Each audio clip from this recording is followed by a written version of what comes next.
Bien, en esta oportunidad vamos a tratar todo lo concerniente a los aspectos básicos para la formulación de un proyecto.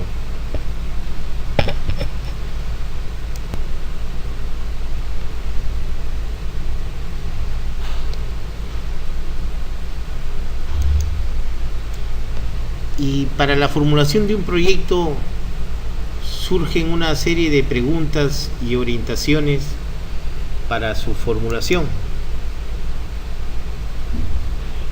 Una primera pregunta que siempre se debe plantear es: ¿qué problema se pretende abordar con el proyecto?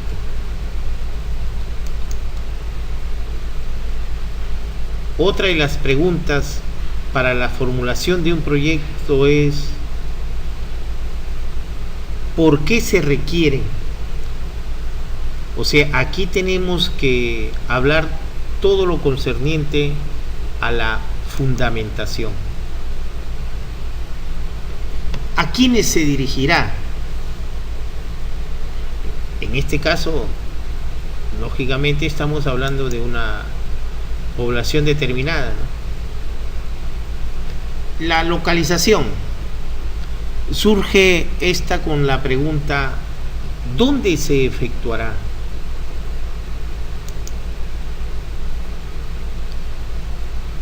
Posteriormente, los objetivos. ¿Para qué se efectúa? En esta oportunidad nos vamos a centrar en el problema, ¿no? Pero estas son preguntas y orientaciones generales para todo tipo de formulación de proyectos. Mi problema, mi fundamentación, mi población y los objetivos y actividades, que eso lo vamos a ver posteriormente.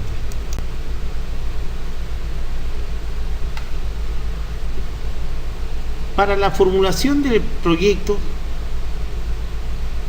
se habla de una serie de elementos que debemos tener presente. Un primer elemento es todo lo relacionado al diagnóstico, la optimización de la situación actual, ¿no? Para saber, o sea, esto es el origen, de dónde parto, mi análisis de alternativas, su evaluación de ellas. Lógicamente que debo tener un cronograma de actividades, un presupuesto oficial, y se le conoce también como la nómina de equipamiento. Todo esto que hemos dado lectura no es sino los elementos para la formulación de proyectos.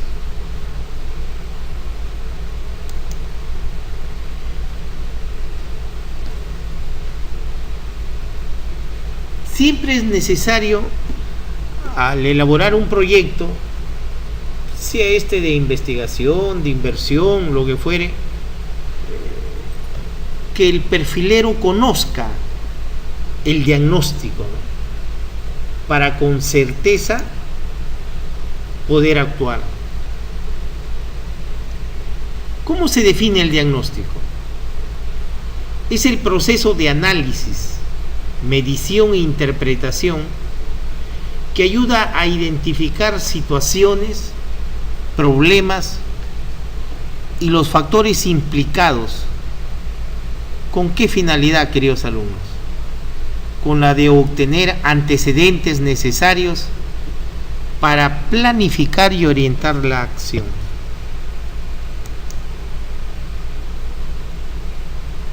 Entonces, todo ello no hace sino identificar qué elementos intervienen en el diagnóstico. Y ustedes, por su experiencia, ya deben conocer: un elemento es el problema, la población es otro elemento, la localización y la determinación de la oferta y la demanda, ¿no? Que no hace sino hablar de un déficit. Vamos a abocarnos en esta primera parte al problema. ¿Ok?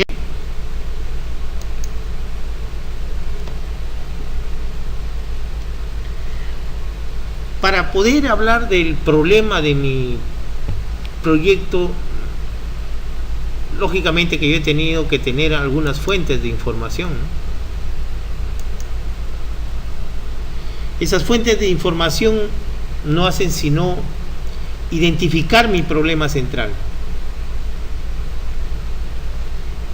Y este problema central está de la mano con una serie de factores, como una revisión bibliográfica, una experiencia sistematizada, y la percepción de la población es fundamental también para identificar el problema central.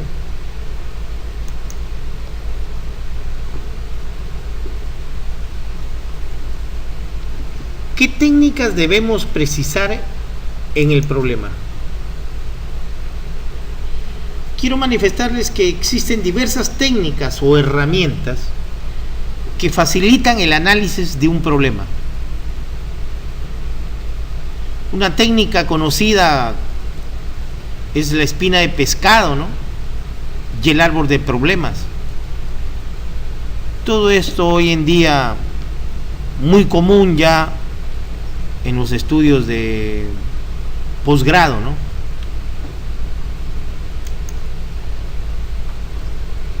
El árbol del problema es un modelo explicativo,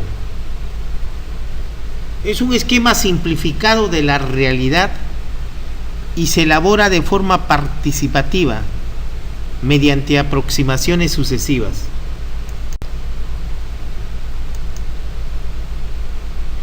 Entonces, en primer lugar debemos de identificar el problema.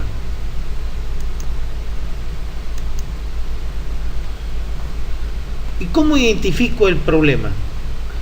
Haciéndome una pregunta sencilla, ¿no? ¿Cuál es el problema? No sin antes tener presente que cuando se habla de problema se refiere a un estado de situación insatisfactoria que no puede ser resuelta en forma autónoma por los afectados. Si es una parodia en matemática a veces, ¿no? ¿Cuál es el problema, no? O desarróllate este problema. Tenemos que buscarle una solución. Lo mismo pasa en estos proyectos, en esta formulación de proyectos, queridos amigos.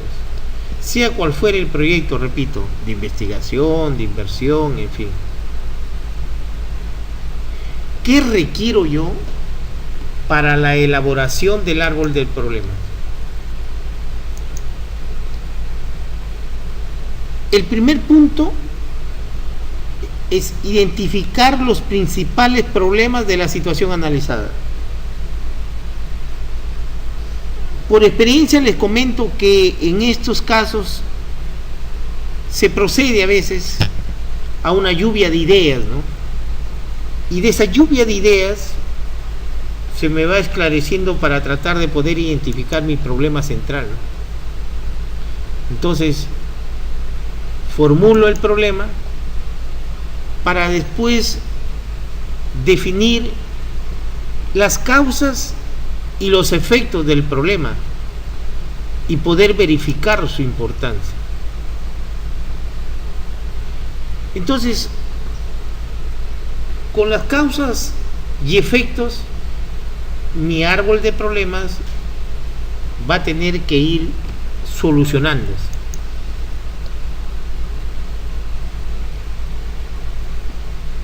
En la formulación de proyectos, sea la naturaleza de ellos, se conoce como el diagrama del árbol de causas y efectos. Y posteriormente se culmina con un esquema para verificar la validez.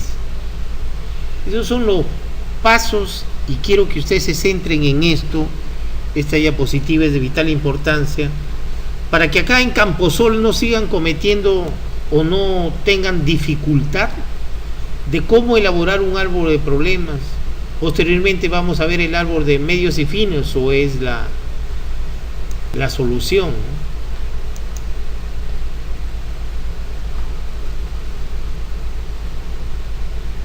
Les presento aquí un esquema del análisis del árbol de causa y efectos.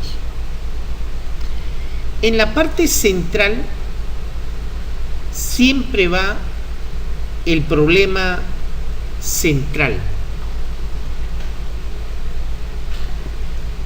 En la parte inferior tenemos lo que se llama las causas. Y las causas pueden ser directas e indirectas. Cada causa directa puede tener hasta 1, 2 o 3 situaciones de causas indirectas, como no las puede tener también, ¿no? Cuando veamos los casos prácticos vamos a ver ello. Y en la parte superior vienen los llamados efectos. En este diagrama que están viendo tengo yo dos efectos, el efecto 1 y el efecto 2, que surgen a consecuencia de las causas, ¿no? Por ejemplo, el efecto 1, según este esquema, efecto directo, tiene dos efectos indirectos, ¿no? Y yo voy posteriormente a tratar de llegar a un efecto final para el análisis de problemas, llevarlo de una manera óptima y precisa.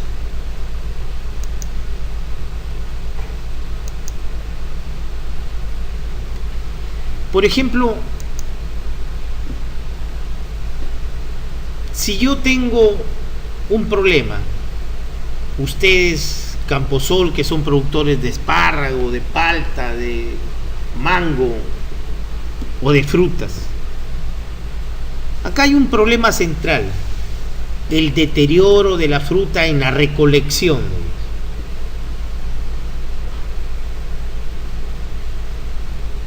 ¿Cuál será la causa de este deterioro de la fruta? Por ejemplo, un inadecuado diseño mecánico, ¿no?, para recoger la recolección de la fruta. La fragilidad en ella también, en la fruta, ¿no? Entonces, si yo tengo un inadecuado diseño mecánico y una fragilidad en la fruta, ¿qué efectos colaterales me va a dar? Pérdidas en la cosecha, disminución de ingresos de los agricultores. ¿Se dan cuenta la relación existente entre las causas y efectos del problema?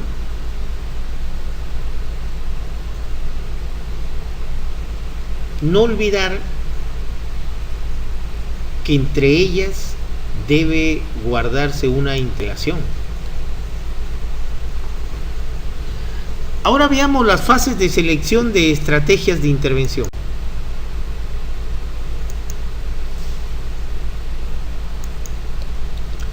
Aquí hablamos de un análisis de alternativas.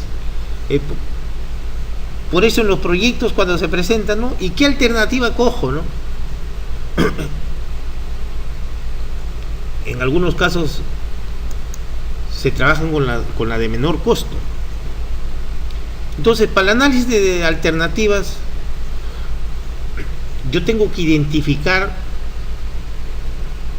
los objetivos a excluir porque no son factibles.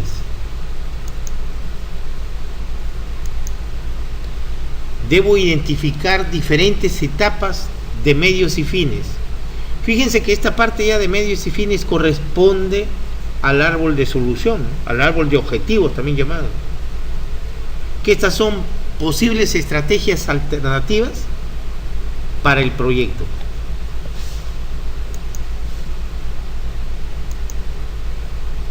También debo estimar qué alternativa representa una estrategia óptima para el proyecto.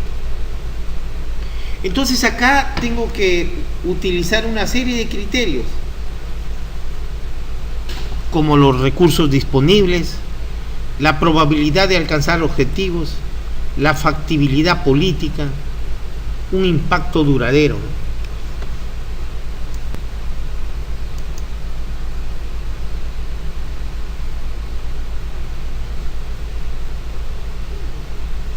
Para que vayan teniendo una idea, un planteamiento de alternativas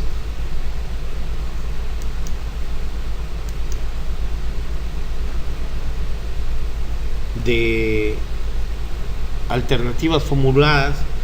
Por ejemplo, si sigo el caso del tomate, el ejemplo que les presenté, el diseño de máquinas inadecuadas,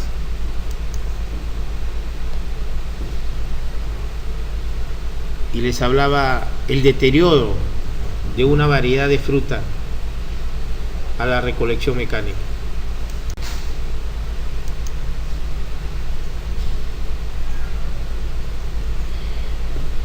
Acá están viendo, o les presento otro esquema de alternativas en un árbol de causas y efectos, ¿no? Este es el primer caso que vimos, fue un ejemplo de frutales, ¿no? Este es un caso de un problema de morbilidad, ¿no? De un área de estudio. Como verán, hay una serie de causas directas, que en este caso, en este esquema que están viendo, son 3 causas directas, pero cada una de ellas tiene hasta 4 a 5 causas indirectas que me van a hacer a mí posible la relación con los efectos. El árbol de causas y efectos, queridos alumnos, debe ser de una manera tan clara, sencilla, precisa, y para ello se deben tener presentes una serie de preguntas.